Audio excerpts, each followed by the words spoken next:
Yeah, it's time for Disney news, everybody. Jason and Jeremy here, bringing you the best Disney news that you could ever hope for. The third story will literally make your ears grow super long and wrap around your head, and it will be like your mask forever. I don't know. What do you think? That's right. Yeah. Well, you're coming pretty hot now with the announcement, I notice. Are you really? Like, there's hardly any music, and you're like, okay. Like, I didn't even get to hear the pan flute, barely. Oh, well, I mean, it's a 20-second clip, so I got to, I feel like I got to go for it, man. I got to go for it. Speaking of going for it, have you been watching the Lollapalooza broadcast on Hulu? No, I don't even know what, it's like I've never heard any of those words. Lollapalooza. It's like that big 4-day festival, music festival. And you watch that? Well, it's the first time it's been on Hulu, and I was like, yeah, I'll check it out today. It's on Hulu for free. Is it live? It's live, yeah. It's like live. After there's a guy coming on, Playboy Cardi, I want to watch. It's like right after this, or like starting a little bit soon. But yeah, it's been cool, actually. It's been fun to like be exposed to music I've never heard of, and I don't know. What sort of artists are there? Is it Yanni, John Tesh? Like, who would I know that would be showing up? Who would you know? Yes, it's actually Yanni and John Tesh together. Oh, well, yeah, that's what they would do special for this. Yeah, it's called Yanish. Yeah. There are all sorts of groups. There's like DJs, and there's like indie rock, and there's like blues, and then there's rap, like Playboy Cardi's a rap guy. Jimmy Eat World is playing right now. That's a band you've probably heard of. You know who would know this? My friend Libby. She would know all of these things. And really? Like, oh, yeah, I've seen him. Yeah, I was out in Williamsburg, saw him. That's what she was saying. She knows all about it. Well, she's very cultured, it sounds like, and you should learn a thing or two. She's very musical, that one. Well, maybe she's watching Lollapalooza. She very well could be. You never know. Jeremy, I do have a couple updates before we start the show. Ooh. What do you think? Get me up to speed. All right. Get me up to speed on that. I love this that we're doing this 2 weeks in a row due to scheduling conflict. So we have. Yeah, it was unfortunate you had to cancel. Yeah, that's me. And then, so we can now report on a couple of hot breaking stories. So in our last show, I talked about the new pay-to-play system at Disneyland Paris, or newly expanded system, I guess. There was still a little bit of debate on the show about the timing of all this, and if this was already in place, or if it's expanded, or if it's new, or whatever. Well, an official date has been set for the start of the Disney Premier Access Pass in Disneyland Paris, August 5th. So if you're planning on going to Disneyland Paris August 5th or after, and you want to skip ahead of lines, be ready to pay $10 to $15 if you want to do that per ride. Okay. So well, that's coming up soon. It's a week from tomorrow, right? It's a week from tomorrow. Yeah, I think so. And then also in the last show, we learned that a lot of people are unhappy with Disney's decision to release Black Widow to theaters as well as streaming at the same time, especially Bob Iger. Apparently, he was throwing a little bit of shade internally at Bob Paycheck. So now you can add Scarlett Johansson to that list. The actress and star of Black Widow is actively suing Disney. She filed, I think, her suit today, claiming her contract stipulated a, quote, wide theatrical release of the film, with the understanding that the movie would stay exclusively in theaters for 90 to 120 days, as is standard for a movie of this size and caliber. And since part of her salary is tied to box office returns, ScarJo is set to lose about $50 million off of this deal. Now, I'm not sure exactly how they figured that number out, but that's the number that her team gives. So, yeah, that's it, 50 mil. Now, apparently, ScarJo reached out to Disney to negotiate her contract back in 2019 when word started spreading that this dual release strategy could become a reality. But according to her, Disney never even got back to her. They left her on read, just never even responded. Interesting stuff going on in Hollywood as streaming grows and traditional theaters shrink. A lot of these big stars, they get points on the back end, so their salary is tied to how well the movie does. Sure. But if the movie doesn't do well in theaters because it's not released wide enough, then they lose money. Meanwhile, Disney's charging people $30 to see it. They get it off. They get gross, net, whatever it is. They get it all. They don't have to. Right. So I think it's a little messed up that, according to her, they never even tried to renegotiate her contract. They just never even talked to her about it. It seems like, well, that's interesting because when I was reading about this earlier today and I thought, boy, somebody messed up. Like somebody in the contracts department, like this is a major, I thought, wow, what a major oversight. But Yeah. apparently when making movies is your business, this isn't the kind of thing that's an oversight. Like, and then she asked them to renegotiate and they wouldn't. Right. So like, this isn't an oversight. This is, they stuck it to ScarJo. They really did. And then in the lawsuit, I was reading a little bit of it. Her lawyer like lists a lot of her like really banger movies and then transitions into, in 2010 she Number played 4 will make your eyes bang out. That's right. He's giving lists too. Yeah. Number 4 will shave 2 feet from your spinal cord and shrink you. Yeah, and then it's like, and then 2010, she played Black Widow, and then that helped launch the MCU, which is very profitable. So definitely, the lawyer's setting up how important she has been to the Marvel franchise as sort of like a determination of, yes, she deserves this money because it's a franchise movie that she has helped build. This is weird. I don't know. It read like her CV or something. It was just like, I'm going to go to IMDb and see what top movies my clients' fans love of hers and put it in this lawsuit. But yeah, 50 mil trying to get, I think. Actually, I don't know what the number. I think it's just, she's suing for I don't know what she's suing for, to be honest. It seems high. I was reading another article related to this, and I guess Warner Brothers was ahead of the game, and they started renegotiating with people. They were like, okay, well, we're going to change our strategy, so we're going to renegotiate. Right, and they paid people out. They paid actors like over 200 mil collectively. Right. Because of this, because they released specifically, what was it, the Wonder Woman movie on HBO Go at the same time, and they paid their people. Disney does not like paying people. I have a story later on about another lawsuit involving Disney not paying people. So we love corporations that really just sort of, squat on people sometimes. It's just weird because, like, why is it Disney should be the one that's paying? Warner Brothers should be the one that's screwing people over, and Disney should be the company that we trust. But they're always the ones. They're always the rascals. Like they're always. Really it's like, what do you? If you don't keep a real tough eye on Disney, they're squirrely. Because what else are you gonna do? I think then that's where they're big enough to go, what are you going to do? Oh, see you in court because you were in breach of your contract. That's what we're going to do, Disney. I don't think that they expected this for sure. Probably not. Yeah. But anyway, maybe ScarJo has a weird email and it went to someone's junk. Spelled ScarJo with a K instead of a C. You know what? It's not weird, though. Moon Boots IPA is the latest 21st Amendment beer release. A West Coast IPA brewed with strawberries and loaded with Azacca, Citra Cryo, and Mosaic hops.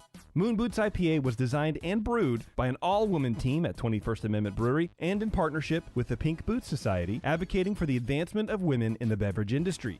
The label for Moon Boots IPA features the beer's creators envisioned as otherworldly beings and was commissioned by renowned Los Angeles-based animation artist Robin Eisenberg. Moon Boots IPA is a very limited release and available across the country at your favorite good beer shop where 21st Amendment beer is sold. Hey! How come it doesn't say that it comes in cans? That's a good question. I think we need a new one. I know. I've been bugging him, but he's jaunting everywhere. He was in Colorado, and now he's out brewing a beer with Three Weavers down in L.A., so he's just, he's a busy guy. All right. Yeah. Anyway, Jer. Is it my turn? Yeah, why don't you go ahead and fire something off, please?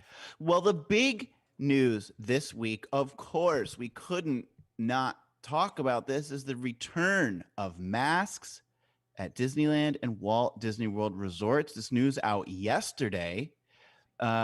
Beginning tomorrow, Friday, July 30th, the resorts on both coasts will return mask requirements for all guests ages 2 and up, as well as all cast members while indoors, regardless of your vaccination status. So if you are standing outside, if you're sashaying your pretty little self around World Showcase at Epcot, drinking around the world, no worries. You can keep your mask down. But if you're going to go watch the China movie, you're going to have to put that mask back up once you're inside. This setback in the return to normal takes us back to the Disney parks policy as it was until late June, when all mask requirements were lifted. At that time, guests were allowed to remove masks in outdoor areas, but anytime inside, masks were required. So we're basically back to late June's policy. Okay. The change comes on the back of an announcement by the Centers for Disease Control and Prevention, in which the U.S. which modified its mask guidance, recommending that vaccinated people wear masks indoors in areas of substantial and high transmission of COVID-19. Turns out Orange County, Florida, is one of those crisis hotspots. Yep. Which is Disney World. Part of Disney World is in Orange County, Florida. Orange County Mayor Jerry Demings described the county as being in crisis mode with nearly 1,000 new cases daily just in that county. Which is weird because I thought the governor wasn't reporting daily cases anymore. It was just by the week. Surely Florida reports their case information weekly, right? But of course, that data is available to yes, you're right. Okay, officials that are the mayor. Yeah. That nearly matches the peak numbers from late last year.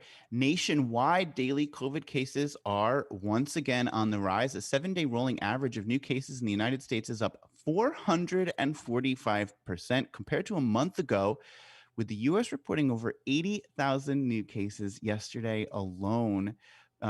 Deaths due to COVID, a lagging indicator, are up just 12% for the same time period, which I guess is maybe promising news, but it's lagging, so we don't really know yet. Or maybe 100% don't know yet. But there is some promising data coming from India and the United Kingdom. Both of those countries are beyond their Delta outbreak peaks, with significant declines in new cases over the last 2 weeks. Oh. So that's hopefully a light at the end of the tunnel, because surely those countries aren't more vaccinated than we are, and they're already seeing declines. And the UK isn't really seeing any increased lockdown measures or anything like that. So that's promising.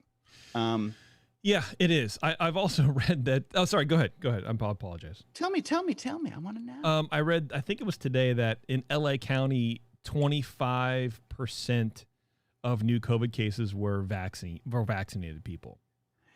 Yeah. Over here. And that's weird to me. But hopefully that deaths number doesn't jump up.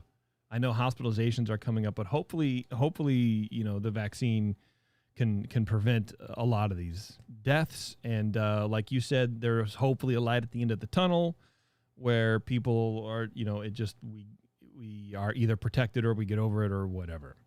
Right. Until the next that one. number doesn't actually surprise me that much, because if you think about it, that's of positive cases.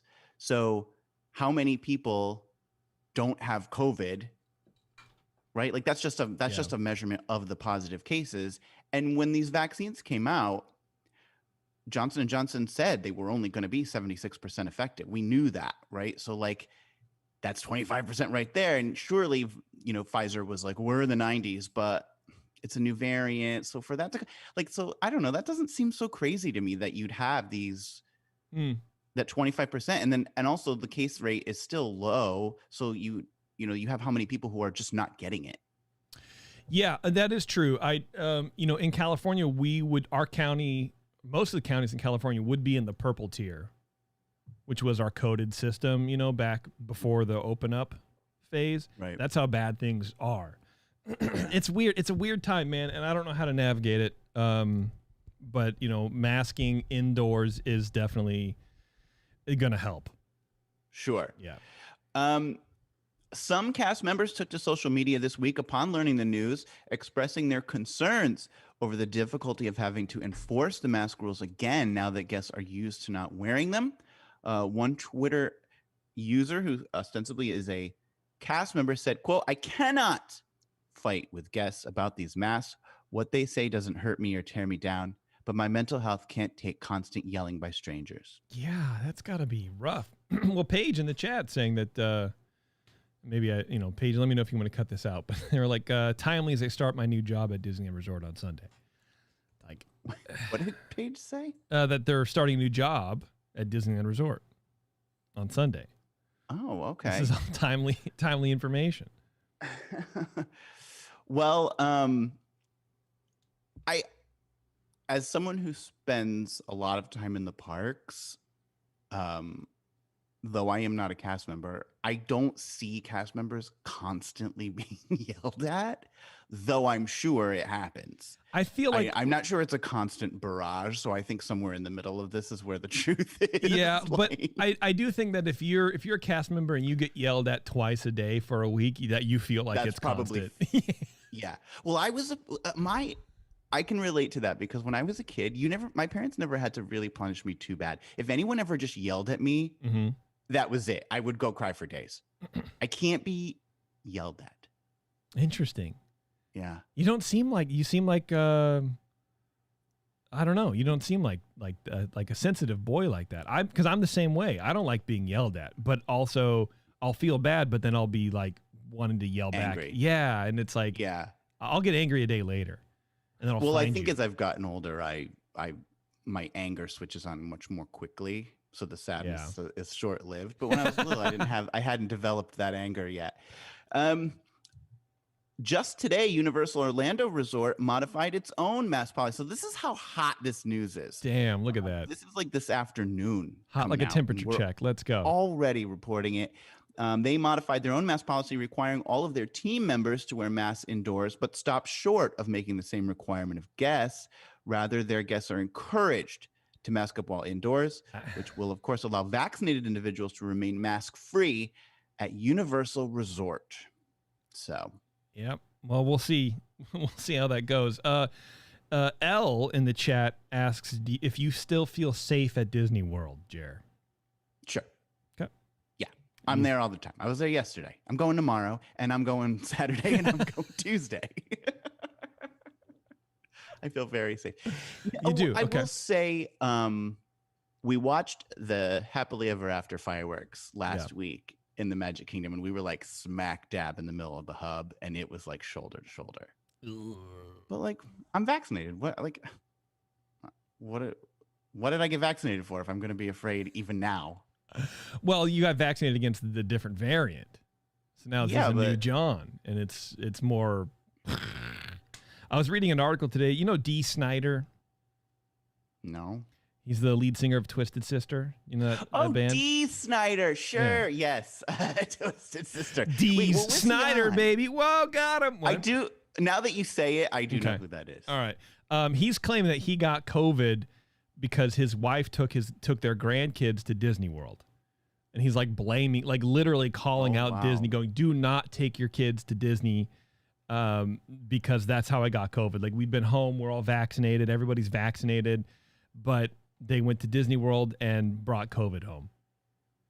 And like, I thought that was a really bold thing to say. I mean, because he's not necessarily an A-list celebrity, but I wouldn't call him like a D-list celebrity either. I mean, I feel like I feel like he can get into a lot of trouble with that because you got to prove it. Well, it depends on what he's saying. If he's saying, I believe that they got it there, then he's literally saying, do not take your kids because it's not safe. I don't know. I don't know how I'm not sure about how those laws work with that. Yeah, I don't know. I can tell you, I know 2 people in real life who are fully vaxxed and now have COVID. Yeah, it's a thing, man. It happens. So in real life, that's mild. In real life, not in this weird Disney world. So that's what's happening at Disney World. Masks are back. We'll see how long that lasts. Okay. Well, Jeremy was talking earlier about lawsuits with ScarJo, and we have more lawsuit news, as I was alluding to. The city of Anaheim is at the center of another lawsuit against Disney, this time involving something very, very exciting: tax, subsidies, and hourly wages. The class action suit was brought against Disney for allegedly failing to follow Anaheim's minimum wage law that city voters approved of back in 2018. The city law, known as Measure L, mandates that all businesses receiving a city subsidy must pay their workers a minimum wage of $17 an hour, which increases $1 per year. And I don't know if it caps. I would imagine that it caps at a certain at a certain year, because what, in 10 years are you going to get extra $10 for minimum wage work? I doubt it. Well, I think the article said, I read this article. Doesn't it say that it's until it reaches 22? I did not see that in this article, so there you go. The lawsuit alleges Disneyland is receiving a subsidy through the $510 million resort bonds issued in 1997, which helped build a parking garage and infrastructure improvements needed for California Adventure. But before Anaheim voters even went to the ballot box in November 2018, City Attorney Rob Fabella said Disneyland would be exempt from the law in a report he issued, which is, of course, very, very convenient. Quote, in summary, although there are many moving parts to the bond transaction, it does not appear to incorporate a direct city subsidy. That is, an agreement in which Disney is entitled to a, quote, rebate of transient occupancy, sales tax, entertainment tax, property tax, or other taxes presently or in the future, matured or unmatured, end quote. Therefore, it is the city attorney's opinion that Measure L would not apply to Disney by virtue of the bond transaction. That's his report. So I feel like it's a ticky-tacky, like, well, technically, but not. So let's just exempt Disney, and I'll keep getting invited to Club 33. That's the cornerstone of Disneyland's defense against the city's minimum wage law. Earlier this month, OC Superior Court Judge William D. Claster allowed the class action lawsuit against Disney to proceed. Quote, the judge agreed that it was an appropriate case for class certification, which sounds really dull, but is actually a big moment. It doesn't happen often, said attorney Randy Rennick, who represents the resort employees. Quote, so the judge had blessed our legal theory and approved it to go forward as a class action on behalf of 25,000 people. Rennick said.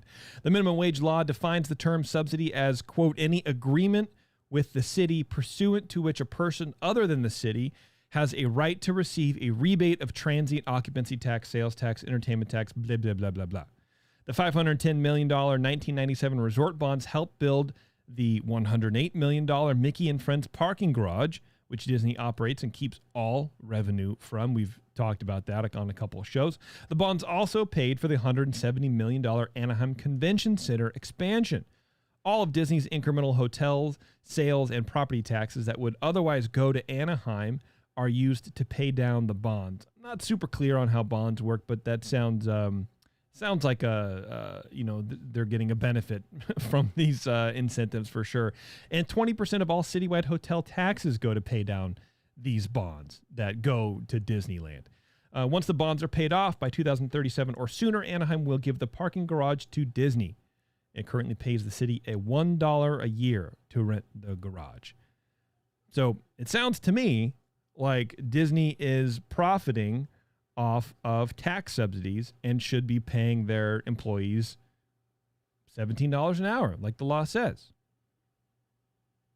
Yeah, if that's the law, it sounds like the law is extremely convoluted.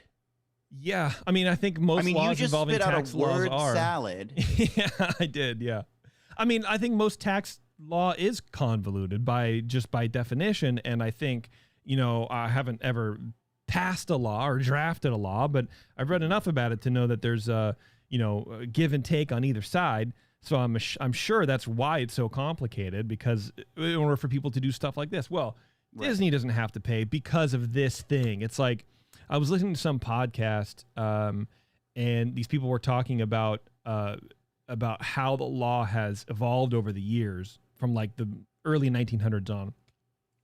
And it's like you get into these weird definitions of, well, if a crime is committed on a sidewalk, this happens.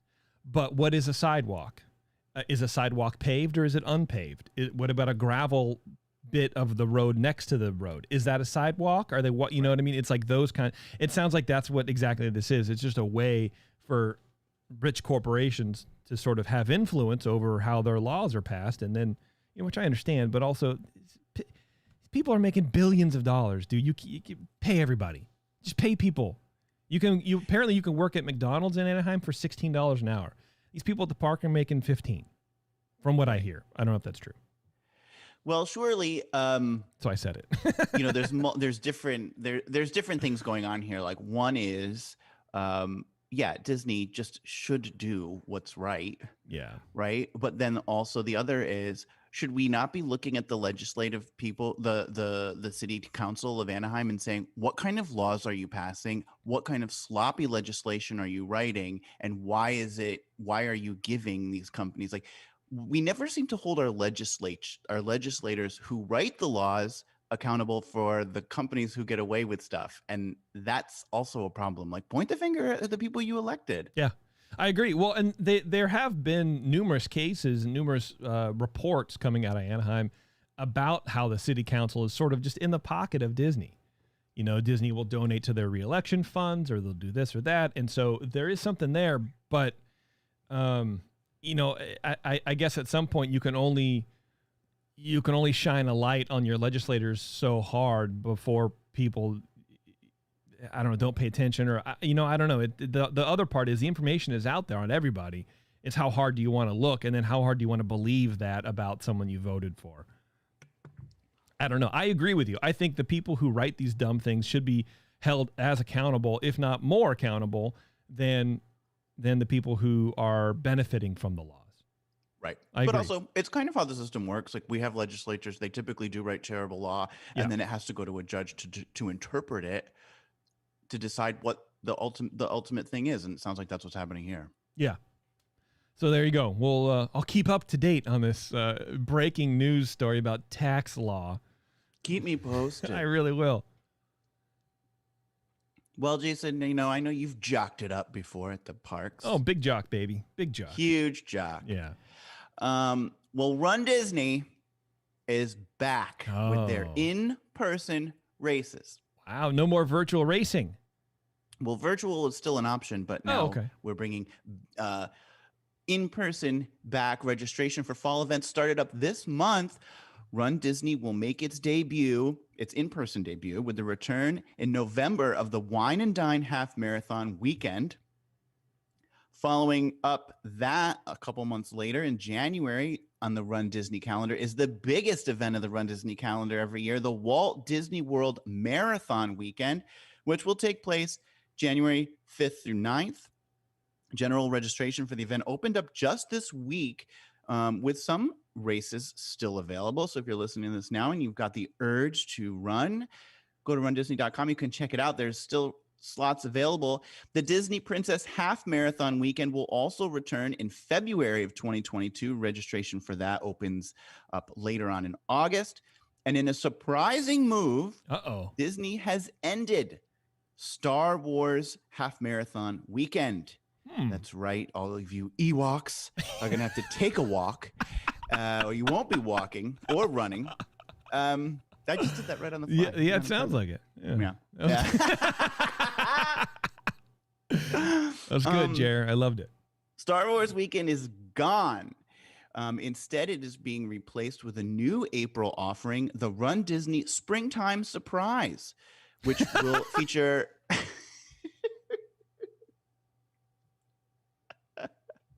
What the? I knew that was going to elicit a chuckle. God bless Disney and their naming schemes, I swear. Well, what the idea here is, so, you know, we've got these themed weekends. Wine and Dine, it's every year. Princess is every year. This is Disney's opportunity to have a race every spring that changes its theme. Okay. So we're going to do a different one every year. It's a springtime surprise. Got it. So we don't know so we know that there's going to be a springtime surprise race. Yep. We don't yet know what the surprise is. Oh, how exciting. So it's very exciting. So maybe it'll be Star Wars for the first year to make the Ewoks happy. Yub nub. While many are rejoicing at the ability to run in person again through the parks, not all the changes are being celebrated.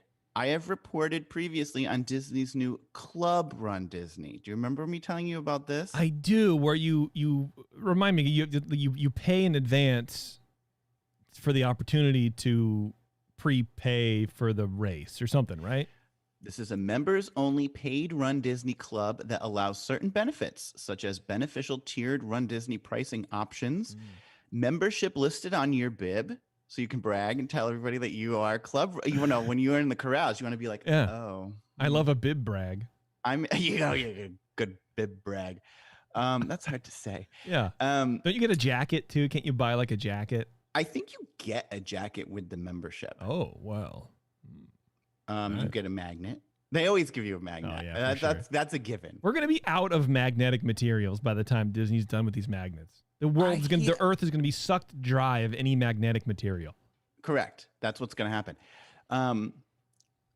And you get guaranteed registration for some events, along with the ability to buy exclusive merchandise. But with the advent of Club Run Disney, benefits previously enjoyed by runners and annual pass holders have been removed. Annual pass holders and Disney Vacation Club members are no longer eligible for advance registration to Run Disney events. Wow. A benefit now reserved only for paying Club Run Disney members. Wow. Also, Club Run Disney membership is now currently closed. So if you got in, congratulations.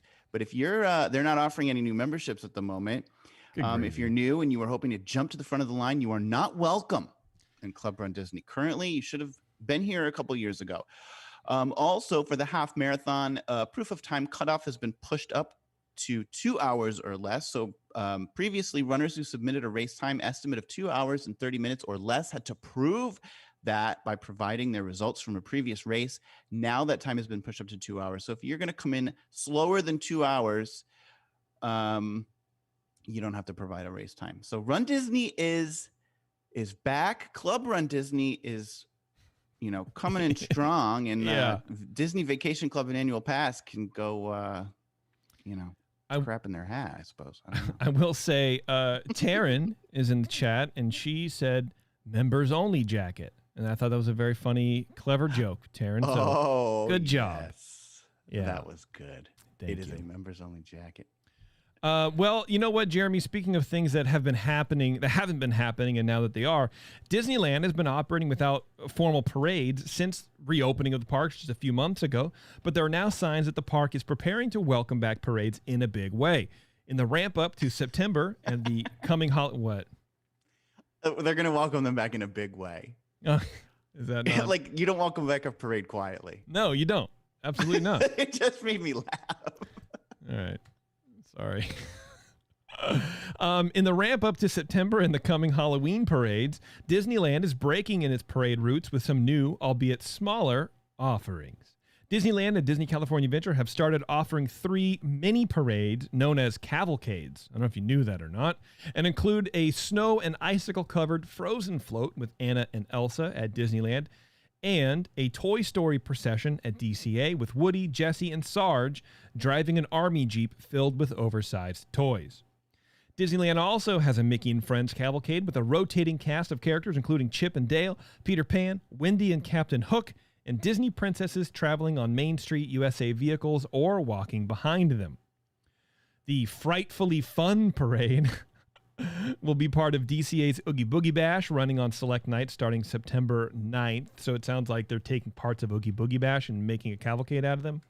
In years past, the nighttime parade has featured the Headless Horseman from Sleepy Hollow, along with Nightmare Before Christmas, Haunted Mansion, Dr. Facilier, and Disney Villain Parade floats. There is a picture out there. I guess there was like a presser, like pre-show or like release or whatever, so press can come in and take pictures. And there's a couple of the Nightmare Before Christmas floats, and they're the vampires from Nightmare Before Christmas, where they have those sort of like bigger, those like wider bodies, and it looks like they just like spin. They look really cool. I think that looks neat. Okay. The cavalcades are part of the continuing adjustments Disney has had to face due to COVID.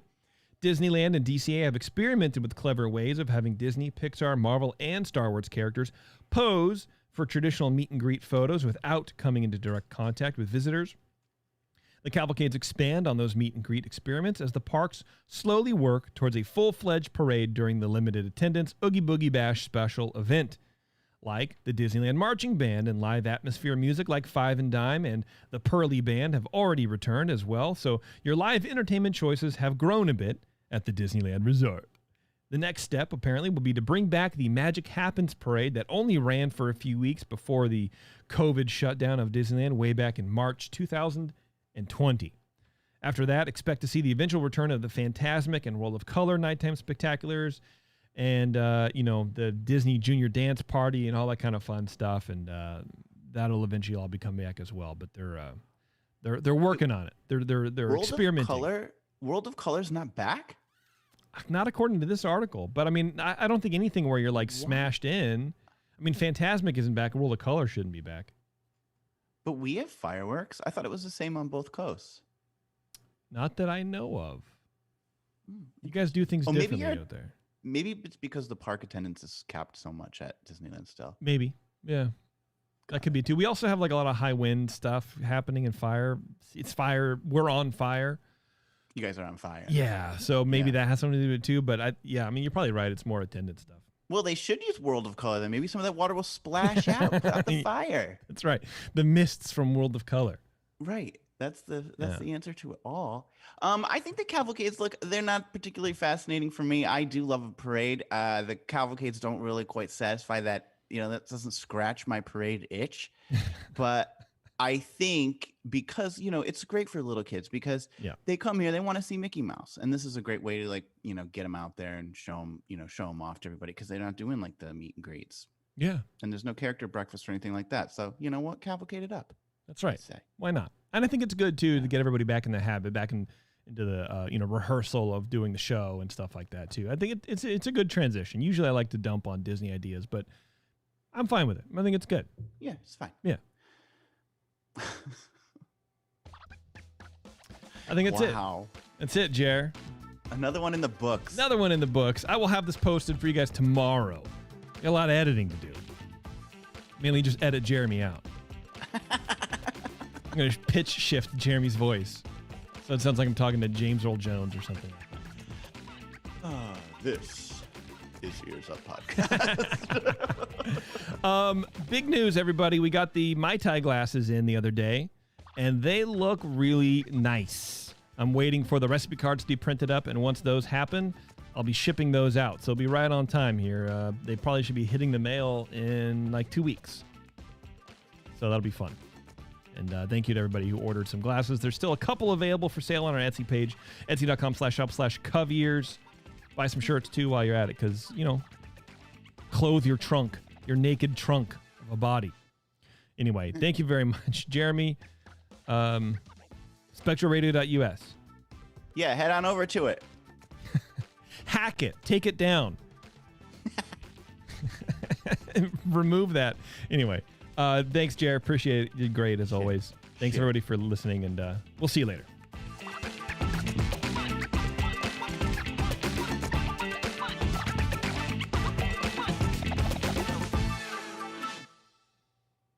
All right. Love it.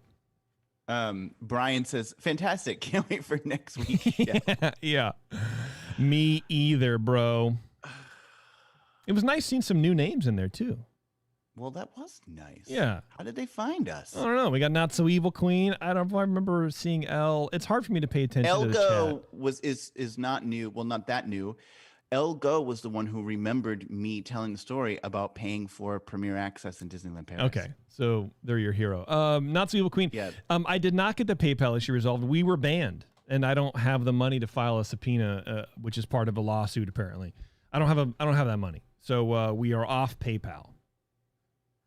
But if you email me why, maybe we can work something out. Anyway, I'm gonna go watch Playboi Carti. What does that mean? He's a rapper. And you're going to at Lollapalooza? Yeah. At Lollapalooza. Okay, well, go have fun doing that. I'm about to be popular. Or cool. I don't know. All right. Thanks, Jared. Appreciate it.